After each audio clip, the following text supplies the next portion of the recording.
Surat civil hospital તંત્રની ઘોર બેદરકારીના કારણે ઇલેક્ટ્રોસ્ટેટિક વેન શોભાના ગાંઠિયા સમાન બની ગઈ છે. ગાયનેકોલોજીમાં દર્દીઓ શિફ્ટિંગ થતા સમય હાલાકીનો સામનો કરવો પડી રહ્યો છે. નવી સિવિલ હોસ્પિટલની ફરી બેદરકારી સામે આવી છે. ખાનગી કંપની દ્વારા ઇલેક્ટ્રોસ્ટેટિક વેન ધૂળ ખાઈ રહી છે. ઉલ્લેખનીય છે કે ગંભીર બીમારીના દર્દીઓને શિફ્ટિંગ કરવા માટે ખાનગી કંપની દ્વારા ઇલેક્ટ્રોસ્ટેટિક વેન ભેટ આપવામાં આવી હતી. તેનો ઉપયોગ દર્દીઓ શિફ્ટિંગ માટે કરવામાં આવતો હોય છે. ઇલેક્ટ્રોસ્ટેટિક વેન ધૂળ ખાવાને કારણે નાના બાળકોને લઈ જતા દર્દીઓ હેરાન થઈ રહ્યા છે. સાથે 200 મીટર ચાલતા દર્દીઓને હાલાકીનો સામનો કરવો પડી રહ્યો છે. અહીં દર્દીઓને બેસવાની સુવિધા પણ નથી.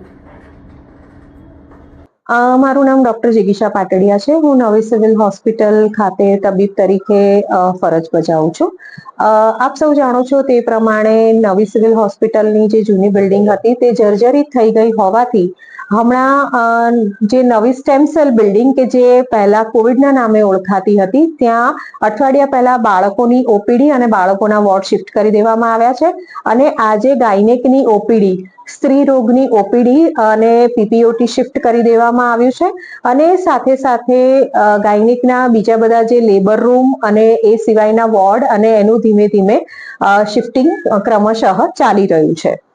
આ દરમિયાન એક વસ્તુ જે ધ્યાનમાં આવી છે તે પ્રમાણે કે હજુ લોકોમાં એટલી જાગૃતતા ફેલાઈ નથી અથવા તો ધ્યાનમાં આવ્યું નથી કે જૂની જગ્યાઓથી આ બે વિભાગની ઓપીડી અને વોર્ડ શિફ્ટ થઈ ગયેલા છે.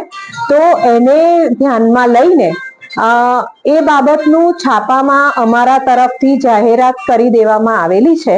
અને છતાં પણ જે જૂની બિલ્ડિંગમાં દર્દીઓ જાય છે એ દર્દીઓને લાવવા માટે અમારા તરફથી એક કેબલ કારની વ્યવસ્થા કરવામાં આવી છે.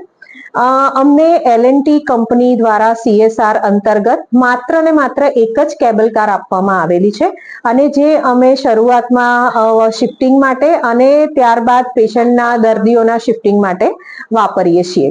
જો કોઈ દર્દીની હાલત ગંભીર હોય તો તેવા પરિસ્થિતિમાં અમારા સ્ટાફ દ્વારા એમ્બ્યુલન્સની વ્યવસ્થા કરવામાં આવતી હોય છે.